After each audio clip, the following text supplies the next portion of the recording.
नए साल के पहले ही हफ्ते की शुरुआत हिंदू मुसलमान की सियासत से हो रही है।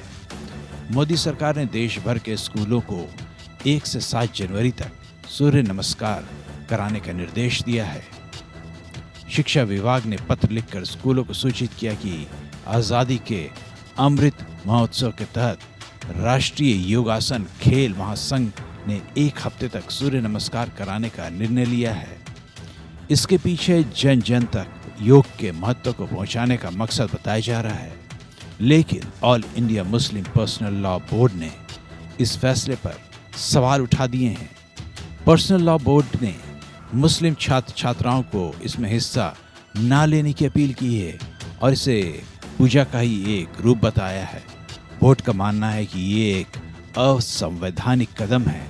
All India Muslim personal law board के महासचिव मौलाना खालिद सैफुल्लाह रहमानी ने इस बाबत एक बयान जारी किया है। उन्होंने बयान में कहा है कि संविधान हमें इसकी अनुमति नहीं देता कि सरकारी शिक्षण संस्थानों में से किसी धर्म विशेष की शिक्षाएं दी जाए या किसी विशेष समुदाय की मान्यताओं के आधार पर समारोह आयोजित किया जाए। लेकिन ये अत्यंत दुर्भाग्यपूर्ण है कि वर्तमान सरकार इस सिद्धांत से भटक रही है और देश के सभी वर्गों पर बहुसंख्यक संप्रदाय की सोच और परंपरा को थोपने का प्रयास कर रही है। दरअसल 75वें स्वतंत्रता दिवस के अमृत महोत्सव के तहत 30 राज्यों में सूर्य नमस्कार कराने का फैसला किया गया है, जिसमें 30,000 स्कूलों को पहले चरण में शामिल किया जाएगा। बोर्ड का कहना है कि इस्लाम ना तो सूर्य को देवता मानते हैं, ना ही उसकी उपासना करते हैं। ऐसे में सरकार का कर्तव्य है कि वो संविधान के धर्मनिरपेक्ष मूल्यों का सम्मान कर ऐसे आदेश वापस लें। बोर्ड ने मोदी सरकार को नई पारी में राष्ट्रभक्ति पैदा करने के लिए राष्ट्रगान कराने की सलाह दी है। साथ ही ये भी नसीहत दी है कि देश में बढ़ती बेरोजगारी और महंगाई पर ध्यान दे। लेकिन बीजेपी संघ से जुड़े नेताओं को ये बात बहुत नागवार गुजरी है।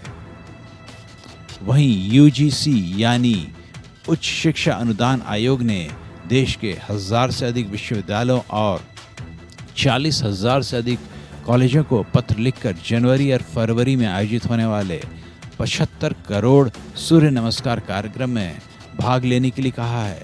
हैरानी की बात यह है कि 30,000 कॉलेजों और विश्वविद्यालयों में पढ़ने वाले 3 लाख छात्रों द्वारा 75 करोड़ सूर्य नमस्कार कराने का लक्ष्य रखा गया है। इस लक्ष्य को पाने के लिए हर किसी को 51 दिनों के करीब 21 दिन सूर्य नमस्कार करना होगा, यानी 21 दिन हर रोज करीब 13 बार सूर्य नमस्कार करना होगा और हर रोज 1 मिनट का एक वीडियो अपलोड करने का भी निर्देश दिया गया है। इतनी बार सूर्य नमस्कार स्वास्थ्य के लिए हानिकारक भी हो सकता है, लेकिन जाहिर है कि सूर्य नमस्कार के बहाने 5 राज्यों के चुनाव में हिंदू ध्रुवीकरण करने की पुरजोर कोशिश होगी, क्योंकि इसे धर्मनिरपेक्ष बताकर अल्पसंख्यकों पर लादने की कोशिशें नरेंद्र मोदी की सरकार बनने के बाद से शुरू हो गई थी। जून 2015 में योग दिवस के मौके पर राजपथ पर 35 मिनट का कार्यक्रम रखा गया था, जिसमें 13 तरह के आसन रखे गए थे। इस कार्यक्रम में प्रधानमंत्री नरेंद्र मोदी भी शामिल हुए थे। दिल्ली में करीब 35,000 स्कूली बच्चों ने योग किया था। इसके अलावा देश के कई शहरों में 21 जून को सुबह 7 बजे एक साथ योग किया गया।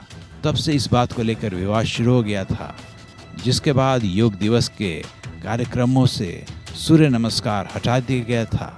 लेकिन बतौर सांसद योगी आदित्यनाथ ने कहा कि जिसे योग से दिक्कत है वो भारत छोड़कर चला जाए।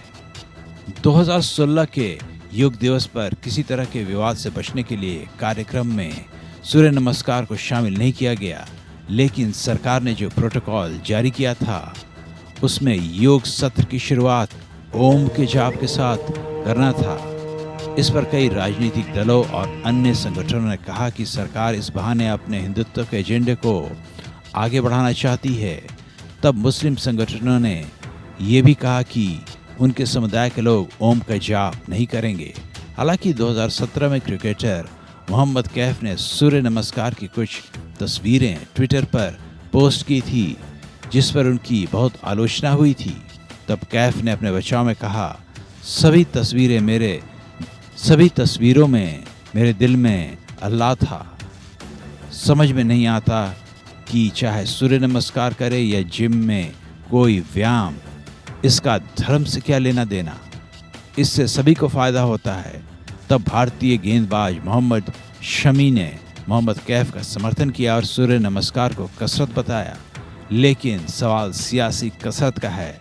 ऐन चुनाव के वक्त सभी से सूर्य नमस्कार कराने के आदेश के पीछे मुसलमानों के खिलाफ हिंदुओं को एकजुट करने का मकसद माना जा रहा है। ऐसे में जब तक सबका साथ सबका विकास के साथ सबका विश्वास पूरी तरह से अर्जित नहीं किया जाता, तब तक ऐसी कोई भी कोशिश सांप्रदायिकता को बढ़ाकर चुनावी राजनीति ही मानी जाएगी। तब तक कोई भी ऐसी कोशिश सांप्रदायिकता को जो बढ़ाती है, उसे चुनावी राजनीति ही मानी जाएगी, क्योंकि दोनों संप्रदाय आपस में नुरा कुश्ती का महफिल लूट लेना चाहती है। ऐसे में देश की सर्वधर्म समभाव की संस्कृति को खतरा हो सकता है।